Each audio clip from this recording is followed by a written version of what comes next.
dạ. Cho nên con học con xin ngài cho con lời khuyên cũng giống như là phương pháp để chúng con phương pháp học sao chị nhớ nhất đúng không? Dạ dễ nhớ. Đây xà lên Và nhớ lâu. xà lên sau đó chỉ biết được cái xà tiền đề lên nhà sọ là mẹ biết đấy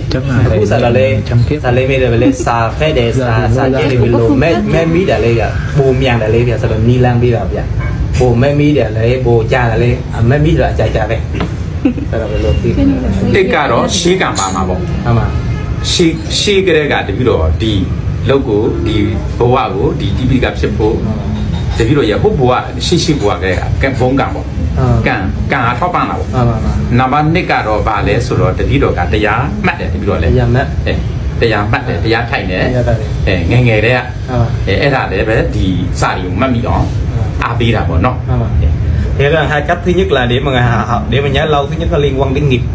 liên quan đến cái sự biết liên quan đến nghiệp trong quá khứ mình đã từng như vậy rồi thì mình rất là dễ như vậy. Và cái thứ hai là mình phải trong lúc học là mình phải có cái pháp hành, mình phải duy trì cái đời sống pháp hành tu tập này,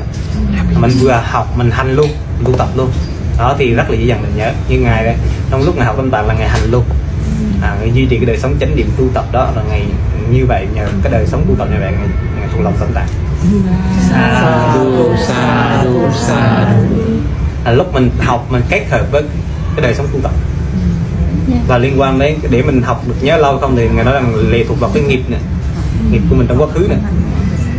Thì quá khứ nhiều kiếp mình không chịu học gì hết thì bây giờ mình để mình học thuộc lòng hơi khó